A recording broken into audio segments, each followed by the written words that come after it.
Ram classes by Kritya Sharma. मैं करवाने जा रही हूँ एक्सरसाइज 6.2 का फर्स्ट क्वेश्चन। फर्स्ट क्वेश्चन में आपको ये फिगर दे रखा है और इस फिगर में कहा है कि ए बी जो है, ए बी लाइन जो है वो सी डी के पैरेलल है।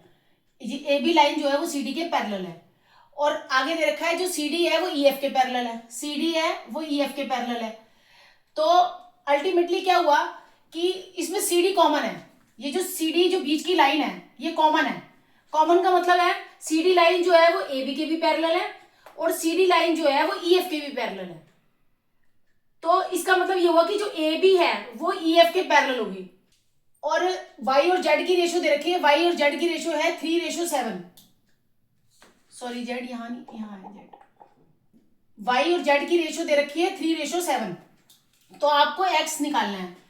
तो आप सबसे पहले ये लिखेंगे कि आपको क्या दे रखा है। आपको दे रखा है कि ए बी जो है वो सी डी के पैरेलल है और जो सी डी है वो ई एफ के भी पैरेलल है। तो देयरफॉर जब सी डी ए बी के भी पैरेलल है, सी डी ई एफ के भी पैरेलल है, तो सी डी कॉमन है। इसमें भी सी डी कॉमन है और इसमें भी सी डी कॉमन है। तो ए बी जो है वो ई एफ के पैरेलल हुआ। इसका आप रीजन लिखेंगे because lines parallel to single line, lines parallel to single line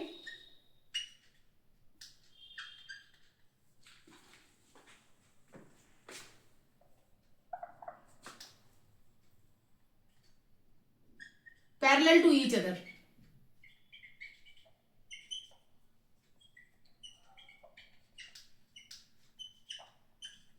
It means single line इसमें CD है, सिंगल लाइन CD है, CD AB के भी पैरेलल है और CD EF के भी पैरेलल है। तो इसका मतलब ये हुआ कि AB जो है वो EF के पैरेलल है।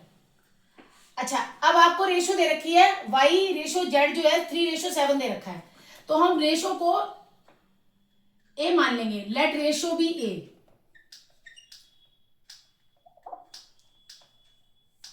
हमने रेशो को ए माना।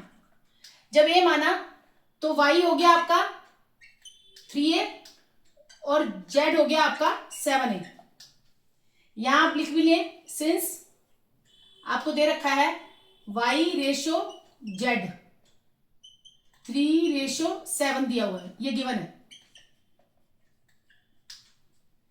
ये दोनों चीजें भी आपको गिवन है।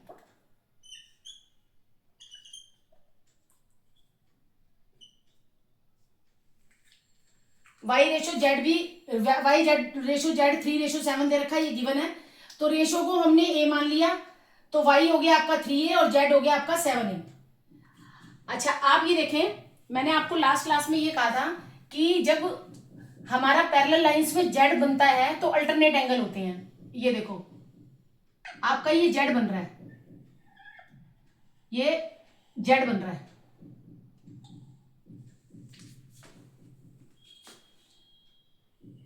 ये देखो ये z बन रहा है और जब z बनता है तो ये वाला एंगल और ये वाला एंगल बराबर होता है बिकॉज अल्टरनेट इंटीरियर एंगल। जैसे कि मैंने आपको बताया था,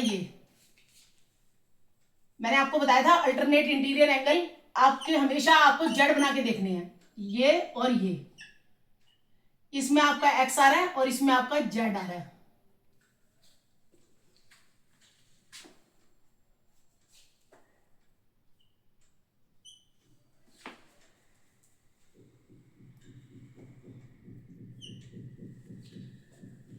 x और z बराबर होगा क्योंकि ये लाइन इसके पैरेलल है और ये z बन रहा है। जब ये z की फॉर्म बनती है तो अल्टरनेट एंगल इक्वल होते हैं। आपको क्या है, आपको लिखना है सिंस, ये तो आपको पता ही है ए बी ई एफ के पैरेलल है। ये मैंने ऊपर यहाँ पर मेंशन किया है कि ए बी ई एफ के पैरेलल है।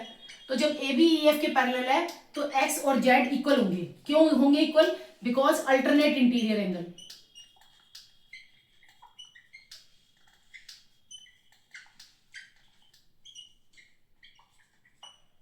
आपने कुछ भी लिखना है तो उसका रीजन जरूर देना है और जो गिवन है वो भी देना है क्वेश्चन में। अब आप ये देखें, अब x और z इक्वल है, इट मींस इट मीन्स हम क्या कर सकते हैं, जेड की जगह हम एक्स लिख सकते हैं।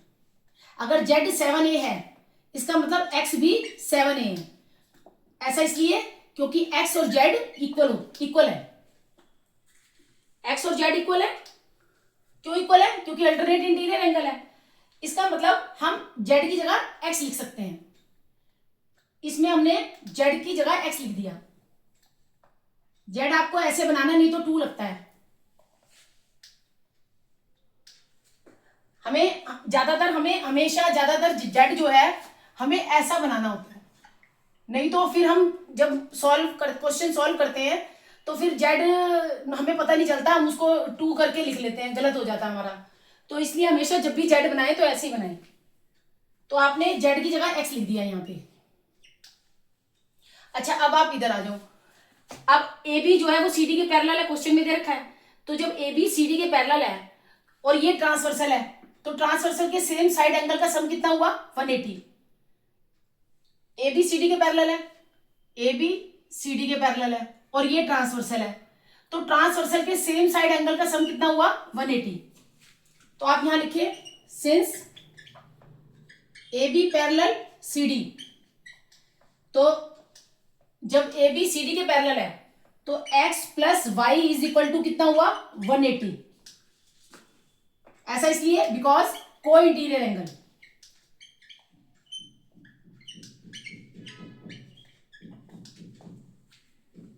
x प्लस वाई 180 क्योंकि को इंटीरियर एंगल। अच्छा, आपने x प्लस वाई 180 डिग्री होगा, तो x की जगह हमने क्या लिखना है यहाँ पे? 7a। और y की जगह क्या लिखना है हमें? 3a। तो ये आपका आ गया 10a। 10a के बाद a इज इक्वल टू 180/10 हुआ। a की वैल्यू आ गई आपकी 18 डिग्री। आपको इसमें निकालना क्या है? x। x है क्या? 7a है। x क्या है? 7a। तो x की जगह लिखेंगे 7a। 7 मल्टीप्लाई a की जगह लिखेंगे 18। 126 डिग्री। x की वैल्यू आ गई 126 डिग्री।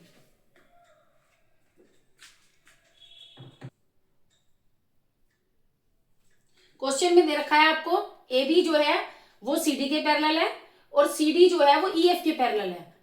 तो सी डी जो है वो सिंगल लाइन है। सी डी एक ऐसी सिंगल लाइन है जो एक ए बी के भी पैरेलल है, ई एफ के भी पैरेलल है।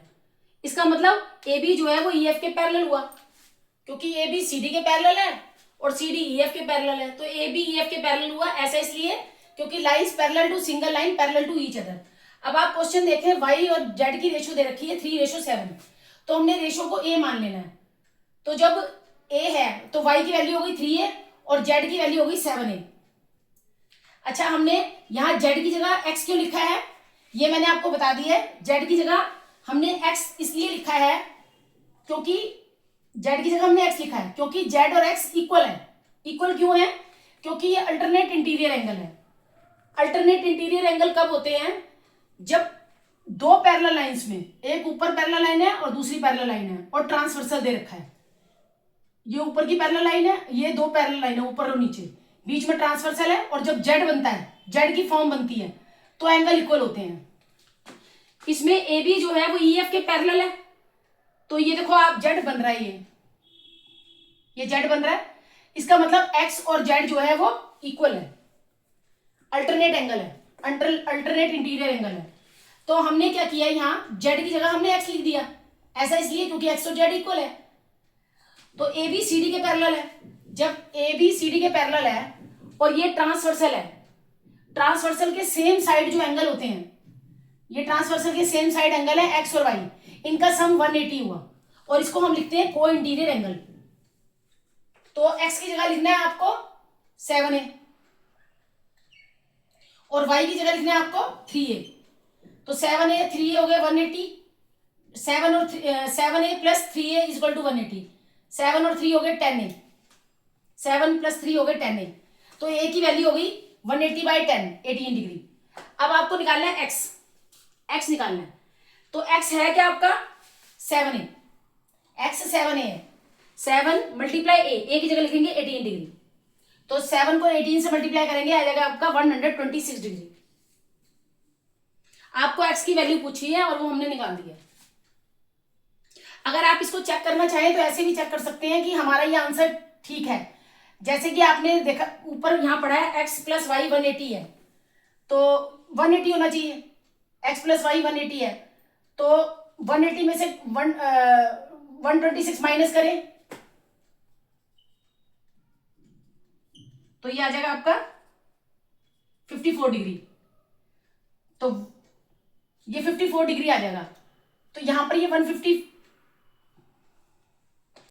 अब मैं आपको करवा रही हूं सेकंड क्वेश्चन। सेकंड क्वेश्चन में क्या है, ए बी जो है वो सी डी के पैरेलल है। तो सबसे पहला ये है कि पैरेलल होना चाहिए सर, तभी अल्टरनेट एंगल बनेंगे, कॉरेस्पॉन्डिंग एंगल बनेंगे, और अल्टरनेट इंटीरियर एंगल और वर्टिकल अपोजिट एंगल बनेंगे जब इंटरसेक्टिंग लाइंस होती हैं। तो अल्टरनेट लाइन जो है वो पैरेलल होनी चाहिए।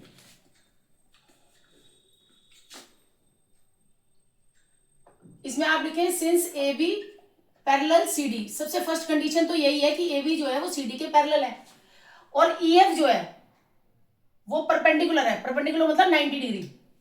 ई एफ जो है वो परपेंडिकुलर है सी डी पर। E F perpendicular C D. तो आप यहाँ ई एफ जो है वो सी डी पे परपेंडिकुलर है। परपेंडिकुलर का मतलब 90 डिग्री लिख लेंगे। और जीईडी 126 है। जीईडी 126 है। अच्छा आप ये देखें कि ये लाइनें पैरेलल है, तो ये जेड बन रहा है। ये थोड़ी लाइन आप बढ़ा लें तो आपको और पैरेलल अच्छे से समझ आएगा। इसमें ये लाइन थोड़ा बढ़ा लें आप, तो ये आपका बन रहा है जेड। जैसे कि मैंने आपको बताया था पैरेलल लाइंस में अगर जेड बनता है, ये पैरेलल लाइन है, पैरेलल लाइंस में जेड बन रहा है, तो ये वाला एंगल और ये वाला एंगल बराबर है। ये एंगल और ये एंगल बराबर है, यानी angle A G E equal है एंगल जीई डी के।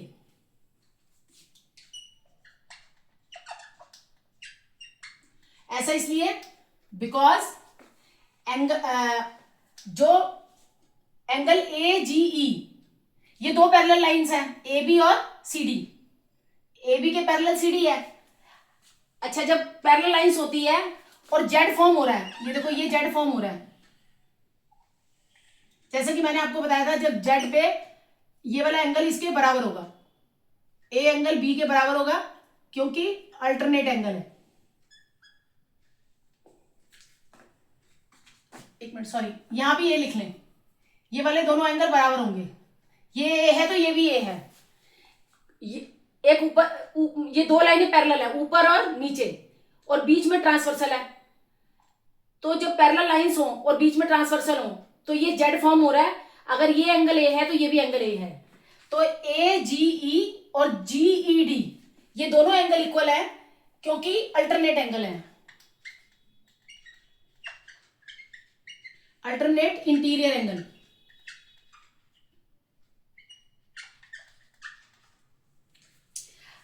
अच्छा ए जीई क्वेश्चन में पूछा है, और एंगल जीईडी आपको कितना दिया हुआ है 126। तो एंगल जीईडी के नीचे लिख दें आप 126। तो एंगल ए जीई हो गया आपका 126। सेकंड वन है आपका एंगल जीईएफ। अब आप देखें एंगल जीईएफ कहाँ है, एंगल जीईएफ यहां है। तो आप ये देखो कि जीईडी में जीईडी 126 का है, उसमें हम अगर 90 डिग्री माइनस कर दें, ये पूरा जीईडी पूरा हमारा है 126 जो कि क्वेश्चन में दे रखा है। तो इसमें अगर हम एफ ई डी माइनस कर दें, यानी 90 माइनस कर दें, तो हमारा आ जाएगा एंगल जीईएफ। तो यहां पर पहले लिखे, आपको निकालना क्या है जीईएफ। तो एंगल जीईएफ निकालना है, तो जीईएफ जीईडी का ही हिस्सा है। Angle GED minus angle F E D, F E D. तो जीईडी कितना दिया हुआ है 126 माइनस एफ ई डी कितना है आपका, मैंने लिखा हुआ 90, तो आपका आ गया ये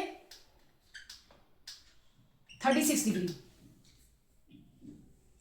जीईडी 126 पूरा है, उसमें हमने किसका हिस्सा निकालना है, एफ ई डी का, और एफ ई डी कितना है 90, तो 126 में 90 माइनस करेंगे तो आपका 36 आ गया। नेक्स्ट है आपका निकालना है एफ जी ई, एफ जी ई, एफ जी ई, एफ जी ई। अच्छा आप ये देखो, जी पे दो एंगल बन रहे हैं, एक लेफ्ट में और एक राइट में। जब एक ही पॉइंट पे दो एंगल बनते हैं तो उनका सम 180 होता है। ए जी ई कितना निकला आपका, ए जी ई कितना निकला 126। तो आप ये देखो, जी एक पॉइंट है, जी पॉइंट में लेफ्ट में एंगल बन रहा है 126, और आपने निकालना है राइट का एंगल, राइट का एंगल निकालना है आपको एफ जी ई। तो जब भी एक ही पॉइंट पे दो एंगल बन रहे हो, एक ही पॉइंट पे दो एंगल बन रहे हैं, तो उनका सम 180 होता है, बिकॉज लीनियर पेयर। अब जी पॉइंट पे दो एंगल बन रहे हैं, जिसमें एक है आपका 126, ये लेफ्ट का एंगल है, आपको राइट का एंगल निकालना है, तो आपको 180 में से माइनस करना है, तो आपका राइट का एंगल निकल आएगा। तो एफ जी ई निकालने के लिए आप क्या करेंगे, पहले तो आप ये लिखे,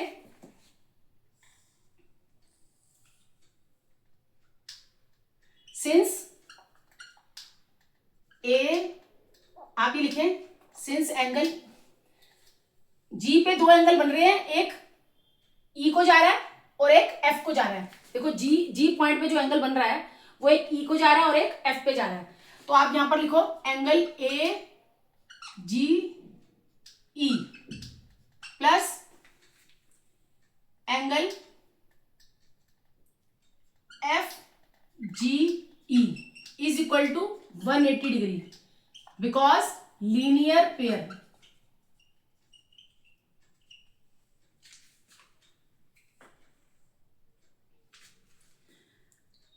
angle A G E plus angle F G E, G पे दो एंगल बन रहे हैं, लेफ्ट का और राइट का।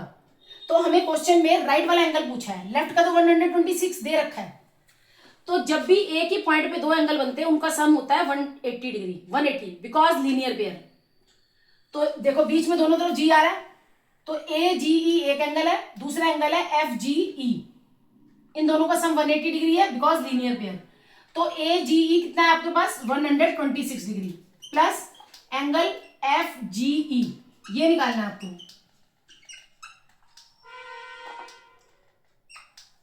तो एंगल एफ जी ई निकालने के लिए आपको क्या करना है, प्लस का 126 माइनस का 126, तो आपका आ जाएगा यहाँ 54 डिग्री। जब भी किसी पॉइंट पे दो एंगल बन रहे हैं, एक लेफ्ट में और एक राइट में, तो उनका सम 180 होता है, बिकॉज लीनियर पेयर। और जैसा कि मैंने आपको बताया, लीनियर पेयर का जो होता है दो एंगल प्लस करके 180 आता है। तो एक एंगल दे रखा है 126, दूसरा एंगल निकालने के लिए आप 180 में से 126 माइनस कर दें, तो आ जाएगा आपका 50। आप इसमें जब भी पैरेलल लाइंस लिखते हो तो ट्रांसवर्सल भी लिखा करो। इसमें ट्रांसवर्सल कौन सा है, जीई ट्रांसवर्सल है। ए बी जो है वो सी डी के पैरेलल है और परपेंडिकुलर है। और तो आप ट्रांसवर्सल लिखने से ये होगा आपको कि आपको अल्टरनेट एंगल जल्दी से समझ में आ जाएंगे कि कौन से अल्टरनेट एंगल बन रहे हैं। तो इसमें जीई जो है वो ट्रांसवर्सल, यहाँ आप यहाँ लिख ले जीई इज ए ट्रांसवर्सल, क्योंकि ट्रांसवर्सल आपको जब पता होगा तभी आपको अल्टरनेट एंगल की जानकारी इजीली हो जाएगी।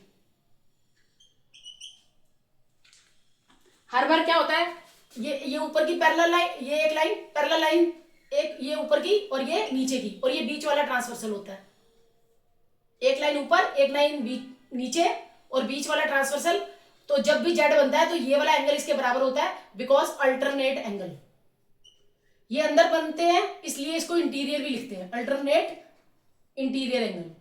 अब मैं करवाने जा रही हूँ थर्ड क्वेश्चन। थर्ड क्वेश्चन में क्या है कि पीक्यू जो है एसटी के पैरेलल है, पीक्यू लाइन जो है वो एसटी के पैरेलल है, पीक्यू एसटी के पैरेलल है, और R S T angle 130 degree है, और पी क्यू आर 110 डिग्री दे रखा है आपको।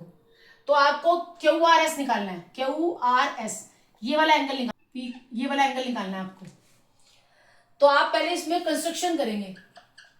कंस्ट्रक्शन में क्या आएगा आपका, आपने लाइन ड्रॉ करनी है, एक पैरेलल लाइन ड्रॉ करनी है, इसका नाम दे दो आप A B.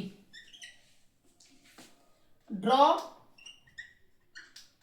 A parallel line, A B line ऐसी पैरेलल ड्रॉ करनी है, जो ए बी ऐसी लाइन ड्रॉ करनी है। ड्रॉ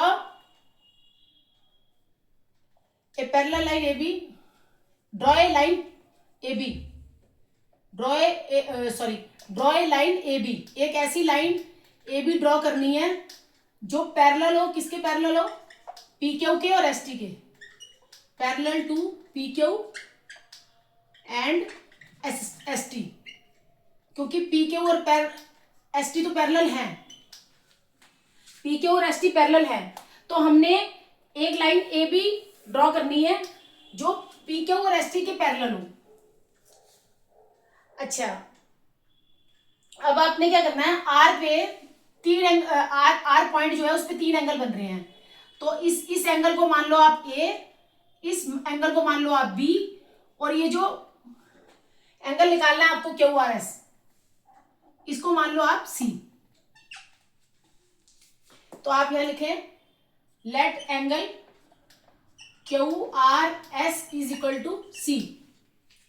अब आप देखें, जब पी क्यू ए बी के पैरेलल है तो ये ट्रांसवर्सल है, सिंस ये ए बी लाइन जो है, जो हमने पैरेलल लाइन खींची है पी क्यू के, ए बी लाइन जो है वो पी क्यू की भी पैरेलल है और एस टी की भी पैरेलल है।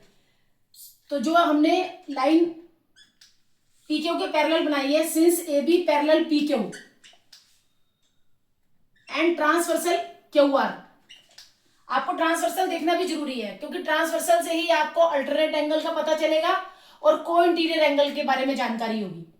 तो इसलिए आपको ट्रांसवर्सल जरूर पता करना है कि जो फिगर दे रखी है उसमें पैरेलल लाइंस कौन सी है और ट्रांसवर्सल कौन सा है। ट्रांसवर्सल का पता होगा तभी आपको को इंटीरियर एंगल का पता लगेगा और अल्टरनेट एंगल का पता लगेगा। तो ए बी जो है वो पी क्यू के पैरेलल है, तो जब, और ट्रांसवर्सल क्या है, and transversal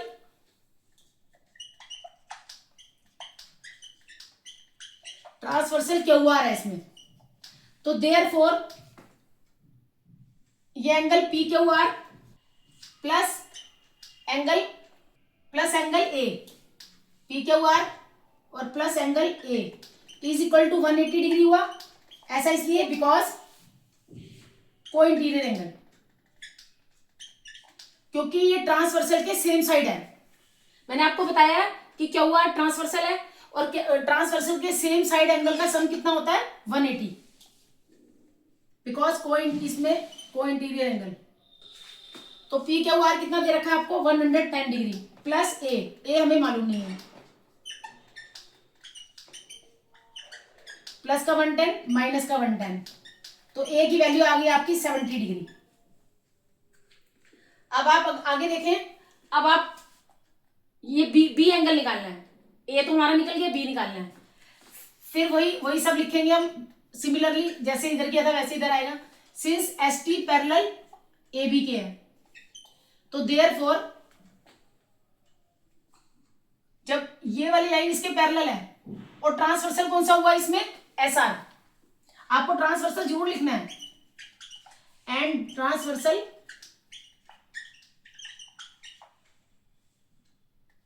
S R, S T parallel A B के है, तो ट्रांसवर्सल एस आर है। तो 130 डिग्री एंगल प्लस, सॉरी पहले आप एंगल का नाम लिखो, एंगल क्या था ये, आर एस टी। तो angle R S T plus angle B is equal to 180 degree because co interior angle. Co interior angle, तो आर एस टी कितना है 130 डिग्री प्लस, सॉरी बी आएगा क्योंकि बी ए तो निकाल दिया हमने, यहाँ बी आएगा, तो बी कितना आया आपका 180 minus 130 is equal to 50 degree. ये 50 डिग्री आपका आ गया बी। ए कितना निकला आपका 70 डिग्री, ये आपका आ गया 70। अब आप ये देख रहे हो कि एक ही पॉइंट पे 3 एंगल बन रहे हैं, एक ही पॉइंट आर पे 3 एंगल बन रहे हैं, ए सी बी। एक ही पॉइंट पे 2 एंगल बने चाहे 3 बने, उनका सम 180 होता है। तो angle A plus angle, sorry A नाम दिया था तो ए लिखे आप, A plus B plus C is equal to 180 degree. तो ए की वैल्यू कितनी है 70 डिग्री, तो ए की जगह आप 70 लिख दें, प्लस बी की जगह लिखेंगे 50 डिग्री। इसमें आप लिखेंगे स्ट्रेट लाइन प्रॉपर्टी, एक ही पॉइंट पे 3 एंगल बन रहे हैं, तो ये आएगा आपका स्ट्रेट लाइन प्रॉपर्टी। अगर ये इसमें आर पे 3 एंगल बन रहे हैं ए बी सी, तो तीनों का सम कितना हुआ 180, बिकॉज स्ट्रेट लाइन प्रॉपर्टी आपको यहां पर लिखना है, स्ट्रेट लाइन प्रॉपर्टी के हिसाब से ये 180 के हुए तीनों एंगल। तो अब आपको सी निकालना है, तो ये आपका आ गया 120 degree plus C is equal to 180, तो C is equal to 180 minus 120, तो C is equal to 60 degree. और सी किसे माना था आपने, क्यू आर एस को, और वही क्वेश्चन में पूछा था, जो क्यू आर एस है उसको सी माना था। सी आपका आ गया, तो आप यहां लिखे, यहां स्पेस नहीं है, मैं यहां लिख देती हूं, 1 मिनट, यहां स्पेस नहीं है तो मैं यहां लिख देती हूं। आपने सी किसे माना था, एंगल क्यू आर एस को, तो सी कितना आया 60 डिग्री, सी की जगह लिख दिया आप 60 डिग्री, तो क्यू आर एस आ गया आपका 60 डिग्री। आपको ये लिखने के बाद फिर ये लिख देना है। इस क्वेश्चन में पहले आपने एक लाइन कंस्ट्रक्शन करनी है, इसमें कंस्ट्रक्शन करनी है, क्या कंस्ट्रक्शन करनी है, एक लाइन ड्रॉ करनी है ए बी, जो पी क्यू के भी पैरेलल हो और एस टी के भी पैरेलल हो।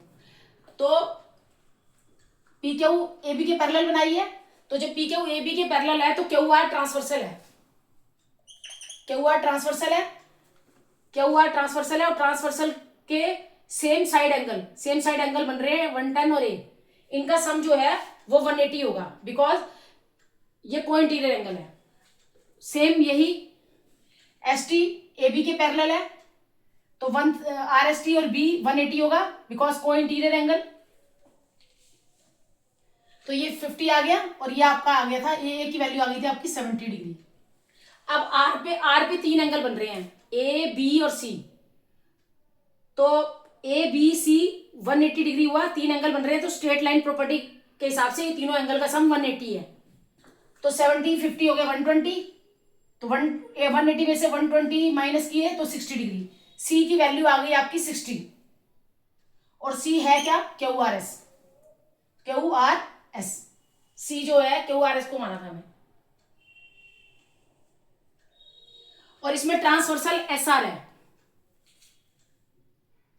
और ये ट्रांसवर्सल के सेम साइड एंगल, ट्रांसवर्सल के ये राइट में बन रहे हैं, एस आर ट्रांसवर्सल के ये राइट में बन रहे हैं 130 और 50, और ये ट्रांसवर्सल क्यू आर के ये लेफ्ट में बन रहे हैं 110 और 70। देखो 110 और 70 ये भी 180 हो गया, और 130 और 50 180 हो गया। ट्रांसवर्सल के सेम साइड एंगल जो बनते हैं उनका सम 180 आता है।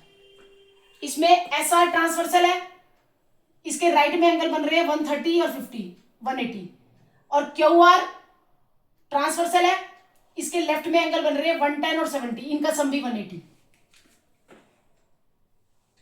अब यहां पर स्पेस नहीं था तो फिर मैंने यहां कर दिया, ये सी की वैल्यू आई है हमारी 160, ओ सॉरी सी की वैल्यू आई है 60 डिग्री, और सी किसे माना था हमने क्यू आर एस को, क्योंकि क्वेश्चन में क्यू आर एस ही पूछा था। क्यू आर एस 60 हो गया आंसर आपका।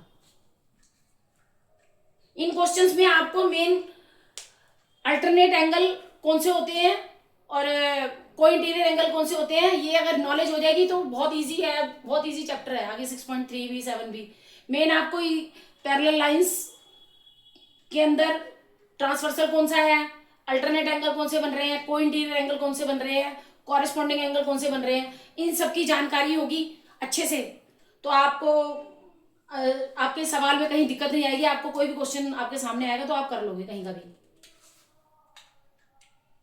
और यहाँ पर आपको ये देयरफॉर लगाना है, यहाँ पर भी देयरफॉर का साइन लगाना है, एक डॉट ऊपर दो नीचे।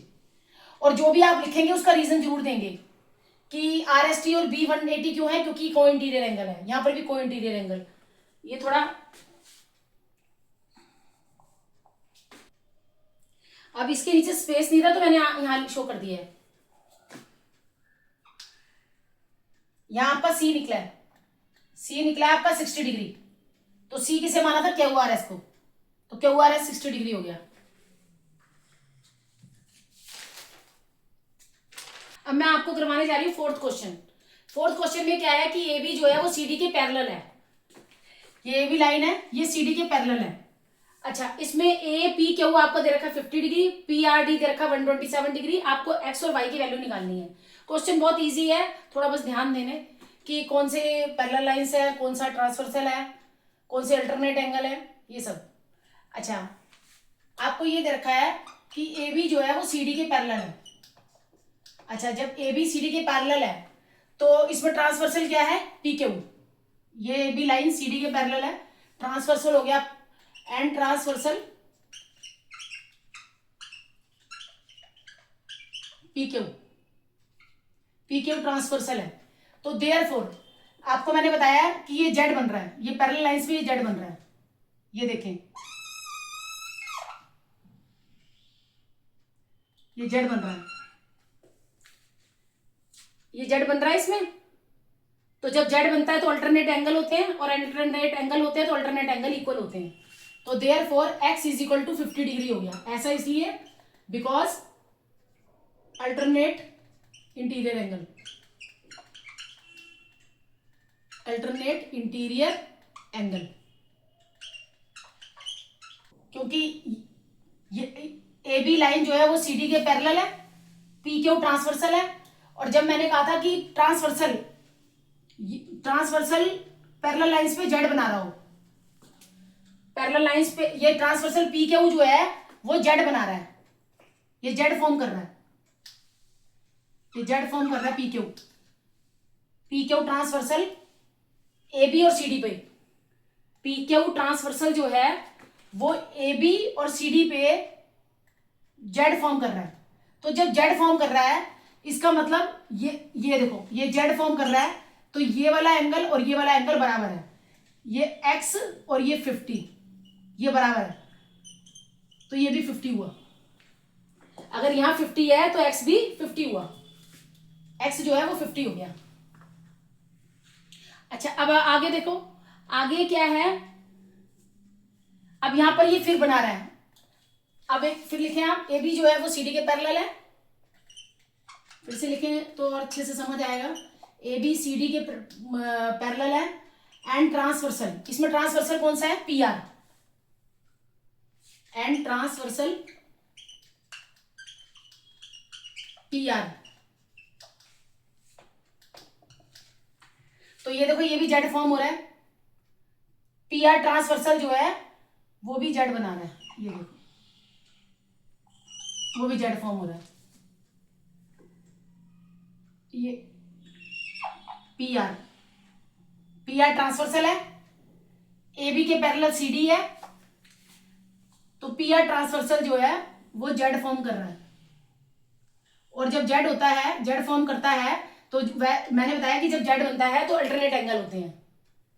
तो इसमें आपका ट्रांसवर्सल PR है, तो 50 डिग्री, P पे दो एंगल बन रहे हैं 50 डिग्री और Y,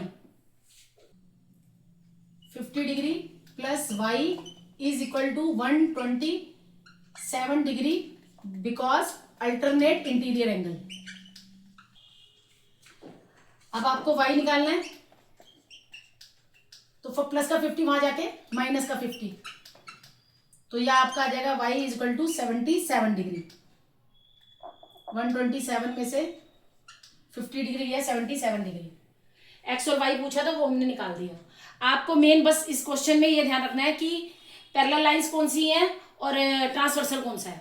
और जब भी ट्रांसवर्सल होता है तो उस ट्रांसवर्सल पे अगर जेड बन रहा है तो एंगल बराबर होंगे। ये देखो, ये पैरेलल लाइंस है, ये ऊपर की ए बी है, नीचे की सी डी है, और ये बीच वाला ट्रांसवर्सल है, ये जेड फॉर्म हो रहा है।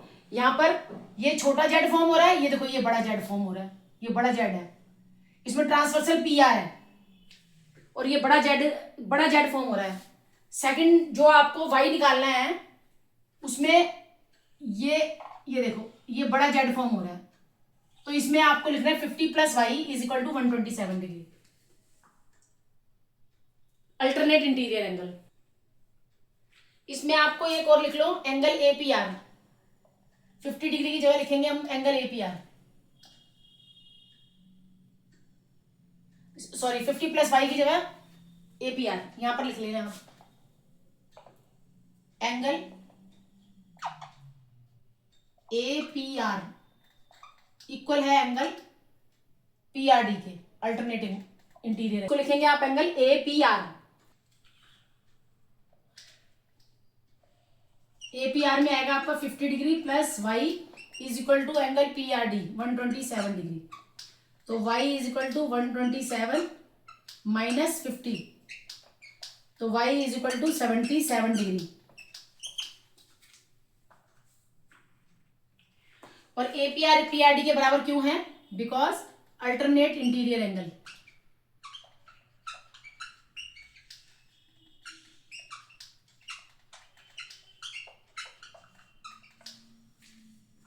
यहां पर भी आएगा अल्टरनेट इंटीरियर एंगल x बराबर 50। अब मैं आपको करवाने जा रही हूं फिफ्थ क्वेश्चन। फिफ्थ क्वेश्चन क्या है? P Q and R S two mirrors parallel to each other. AB strike the PQ at B and refracted ray moves along path BC and strike the mirror RS at C and reflected back along CD। इसमें क्या है? ये दो mirror है, एक PQ mirror है और RS mirror है।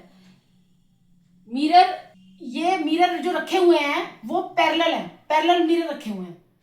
अच्छा, इसमें ये जो ए बी है ये इंसिडेंट रे है, ये मिरर से टकराई और रिफ्लेक्ट होकर यहाँ सी पॉइंट पे आ गई, फिर ये रिफ्लेक्ट हो गई सीडी पे चली गई, ये रिफ्लेक्ट होकर सीडी पे चली गई। आपको ये बताना है कि ये जो ए बी और सी डी, ये इंसिडेंट रे और ये जो रिफ्लेक्टेड रे है ये पैरेलल है। जैसे कि ये इंसिडेंट रे पड़ी और ये रिफ्लेक्ट होकर ये सी पे चली गई, क्योंकि ये भी मिरर है ये भी मिरर है। इंसिडेंट रे आई बी पॉइंट पे। अच्छा, ये पीक्यू और आरएस ये दोनों पैरेलल रखे हुए हैं, दोनों मिरर है। पहले तो आपको ये समझना होगा ये भी मिरर है और ये भी मिरर है। अब इंसिडेंट रे आई, जो इंसिडेंट रे आई और बी रिफ्लेक्ट होकर ये रिफ्लेक्टेड रे है। A B incident ray I reflect होकर सी पे चली गई, फिर दोबारा रिफ्लेक्ट होकर सीडी बन गई। यानी कहने का मतलब इसमें इंसिडेंट रे बी पॉइंट पर रिफ्लेक्ट होकर सी पॉइंट पे गई और फिर रिफ्लेक्ट हो गई सीडी पे। तो हमने इसको निकालने के लिए अब क्वेश्चन में जो दे रखा है वो यहां पर मैंने आपको समझा दिया है। ये दोनों मिरर हैं पीक्यू और आरएस। इंसिडेंट रे रिफ्लेक्ट होकर सी पॉइंट पे गई, फिर रिफ्लेक्ट होकर सीडी पे चली गई। ये सीडी रिफ्लेक्टेड रे है और ए बी जो है वो इंसिडेंट रे है। तो आपको ये इंसिडेंट रे ये दो बार रिफ्लेक्ट हुई है, एक बार बी पॉइंट पे रिफ्लेक्ट हुई है, फिर ये सी पॉइंट पे रिफ्लेक्ट हुई है। तो कहने का मतलब ए बी इंसिडेंट रे हो गई और सी डी जो है वो रिफ्लेक्टेड रे हो गई। तो आपको ये पैरेलल बताना है कि ए बी सी डी के पैरेलल है या नहीं। तो इसके लिए आप क्या करेंगे, पहले आप इसको कंस्ट्रक्शन करेंगे। इसमें आपको कंस्ट्रक्शन क्या करनी है कि आपको ना एक परपेंडिकुलर डालना है बीएम, बी से एम पर बीएम परपेंडिकुलर डालना है पीक्यू पे, और एक परपेंडिकुलर डालना है सीएन आरएस पे। Draw perpendicular, draw BM perpendicular PQ और CN perpendicular RS। BM perpendicular डाला PQ पे।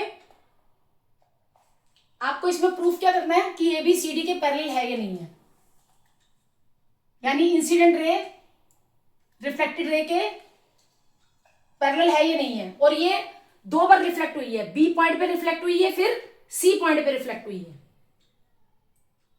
तो परपेंडिकुलर डाला आपने, BM PQ पर परपेंडिकुलर डाला और CN RS पे परपेंडिकुलर डाला। अच्छा, जब हमने परपेंडिकुलर डाला है तो ये जो परपेंडिकुलर डाला है ये भी आपस में पैरेलल होंगे। देयरफॉर BM पैरेलल होगा CN के। ऐसा इसलिए क्योंकि perpendicular on parallel lines are also parallel. जो पैरेलल लाइन पे परपेंडिकुलर डाला जाता है, PQ परपेंडिकुलर है, oh sorry PQ parallel, PQ और RS दोनों पैरेलल लाइंस है। तो जो हमने परपेंडिकुलर डाला है BM और CN, ये आपस में भी पैरेलल होंगे। BM और CN आपस में इसलिए पैरेलल होंगे क्योंकि ये जो परपेंडिकुलर डाले गए हैं वो परपेंडिकुलर लाइंस पे डाले गए हैं। बिकॉज PQ पैरेलल RS है,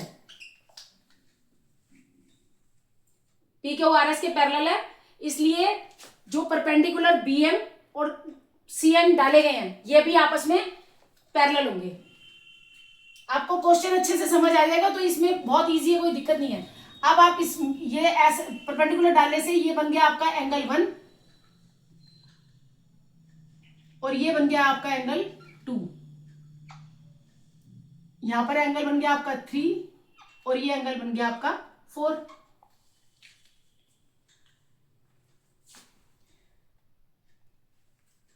ये एंगल 1 बन गया 2 और ये एंगल 3 और एंगल 4।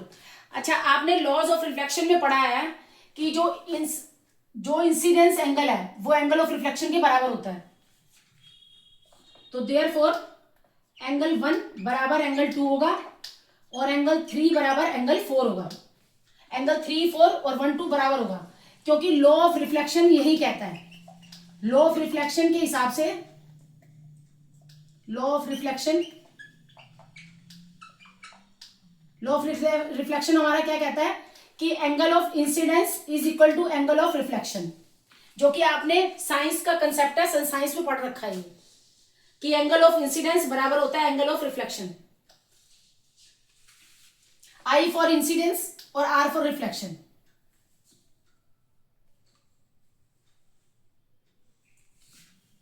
तो लॉज ऑफ रिफ्लेक्शन के हिसाब से एंगल 1 और 2 बराबर है और एंगल 3 और 4 बराबर है।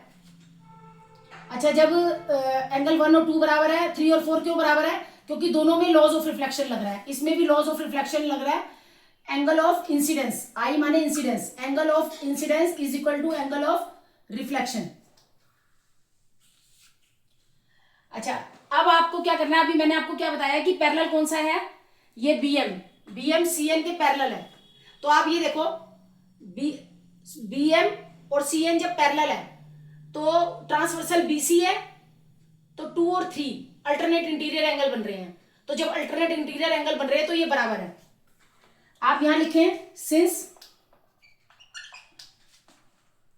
BM पैरेलल CN है, जब BM CN के पैरेलल है तो एंगल 2 बराबर एंगल 3 हुआ। क्यों हुआ? अल्टरनेट इंटीरियर, और आपको ट्रांसवर्सल भी लिखना जरूरी है, एंड ट्रांसवर्सल, इसमें ट्रांसवर्सल BC बन रहा है, एंड ट्रांसवर्सल BC।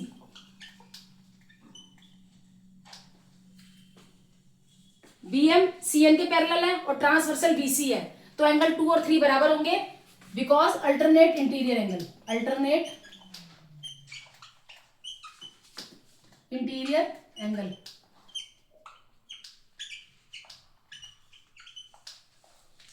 अब आप ऊपर देखें, एंगल 1 2 के बराबर है, 3 4 के बराबर है, 2 3 के बराबर है।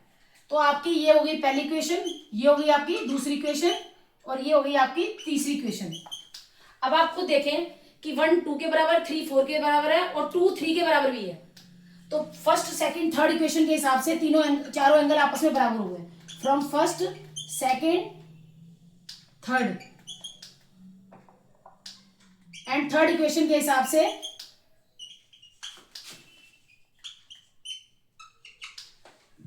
जब 2 3 के बराबर है और 3 4 के बराबर है और 2 और 3 भी बराबर है, तो सारे एंगल बराबर हुए। एंगल 1 बराबर एंगल 2 बराबर एंगल 3 बराबर एंगल 4, ये सारे बराबर हुए। अच्छा, बराबर हुए तो अब आप ये देखें, जब ये आपस में बराबर है तो एंगल 1 प्लस एंगल 2 बराबर है एंगल 3 प्लस एंगल 4। तो एंगल 1 और 2 प्लस करेंगे तो हमारा आएगा आपका ए बी सी, और यहां पर आएगा एंगल 3 और 4 प्लस करेंगे तो हमारा आएगा बी सी डी। 1 और 2 मिला के बनेगा आपका ए बी सी। ये 1 है और ये 2, 1 और 2 को प्लस करेंगे तो ए बी सी, और 3 और 4 को प्लस करेंगे तो आ जाएगा आपका बी सी डी। तो ए बी सी और बी सी डी बराबर है, तो इसका मतलब क्या, alternate angle. A B C और B C D alternate angle है, ट्रांसवर्सल इसमें बी सी है। ये है क्या, अल्टरनेट इंटीरियर एंगल। ये अल्टरनेट इंटीरियर एंगल है, और इसमें जो बी सी है वो ट्रांसवर्सल है। तो therefore A B parallel C D. Question में है पी क्यू और आर एस दो मिरर है। पी क्यू मिरर है और आर एस दोनों मिरर है, दोनों मिरर है और दोनों पैरेलल है।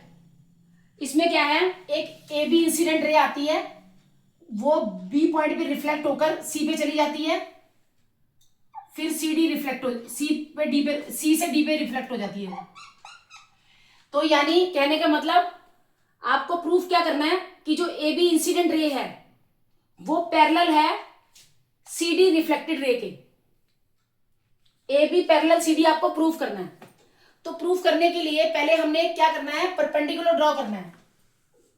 बी एम परपेंडिकुलर डालना है पी क्यू पे, और सी एन परपेंडिकुलर डालना है आर एस पे।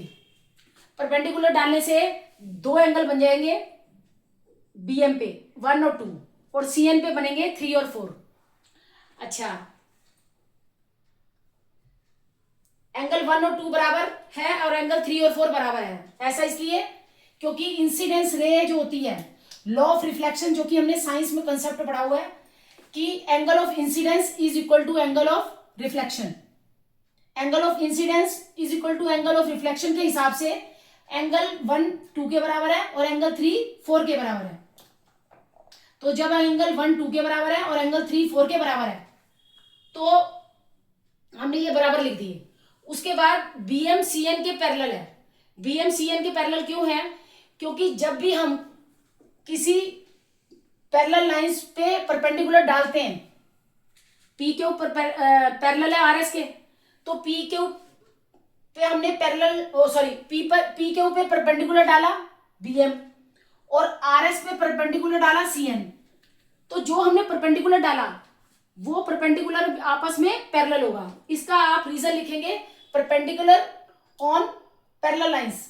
जब भी पैरेलल लाइंस पर परपेंडिकुलर डाला जाता है तो वो पैरेलल होती है, तो वो परपेंडिकुलर भी आपस में पैरेलल होता है। तो परपेंडिकुलर डाला हमने बी एम और सी एन, तो ये भी आपस में पैरेलल होगा। तो जो बी एम और सी एन जो परपेंडिकुलर हमने डाले थे पैरेलल लाइंस पे, वो आपस में वो भी पैरेलल है। तो वो भी पैरेलल है और बीसी ट्रांसवर्सल है। देखें बीसी ट्रांसवर्सल है, तो एंगल 2 और 3 बराबर होगा। एंगल 2 हमने ये माना और एंगल 3 ये माना। ये बराबर क्यों होगा, क्योंकि अल्टरनेट इंटीरियर एंगल बन रहा है।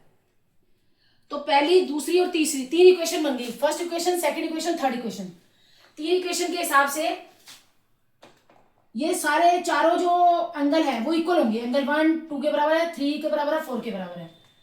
तो एंगल 1 प्लस एंगल 2 एबीसी हो गया। तो हम इसको लिख देंगे बराबर एंगल 1 प्लस एंगल 2 बराबर एंगल 3 प्लस एंगल 4। तो 1 और 2 पे एंगल बन रहा है एबीसी और 3 और 4 पे एंगल बन रहा है बीसीडी। तो ये है एबीसी और बीसीडी अल्टरनेट इंटीरियर एंगल है, क्योंकि बीसी ट्रांसवर्सल बन रहा है इधर, इसलिए एबी सीडी के पैरेलल है, हेंस प्रूव्ड। ये एक्सरसाइज खत्म हो गई। बस आपको जो मैंने बेसिक कंसेप्ट शुरू में 6 चैप्टर के समझाया था, अगर वो आप उसको ध्यान से पढ़ेंगे तो आप कोई भी सम आपके सामने आएगा तो आप कर सकते हो, कोई दिक्कत वाली बात नहीं है। आपको बेसिक कंसेप्ट समझने आना चाहिए। जैसे हम मल्टीप्लाई के सम्स करते हैं, तो मल्टीप्लाई के सम्स हमारे कब सही होते हैं, जब हमें टेबल्स आते हैं। अगर हमें टेबल्स में कहीं कंफ्यूजन होगी तो हमारे मल्टीप्लाई के जो सम्स हैं वो गलत हो जाएंगे, नेचुरल है ये तो। जैसे मल्टीप्लाई के सम्स करने के लिए हमें टेबल आना चाहिए, ऐसे किसी भी एक्सरसाइज को सॉल्व करने से पहले हमें उसका बेसिक कंसेप्ट समझना होगा कि वो बेसिक जानकारी क्या है उसकी। अगर बेसिक कंसेप्ट अच्छे से समझ लेंगे आप, तो आप ज्योमेट्री में कोई भी क्वेश्चंस कर सकते हैं। और जो भी आप लिखेंगे उसका आपको रीजन भी देना है कि आपने ये इसके बराबर क्यों किया, इक्वल क्यों किया, उसका रीजन लिखना है। रीजन लिखने, अगर आप रीजन नहीं लिखेंगे तो आपके मार्क्स कहीं ना कहीं एग्जामिनर कट कर देंगे। ऐसे कुछ भी पैरेलल लिखना है, कुछ भी इक्वल लिखना है, तो उसका रीजन लिखने से आपके फुल मार्क्स आएंगे। एग्जामिनर को कहीं मौका ही नहीं मिलेगा कि आपके मार्क्स काटे कहीं वो।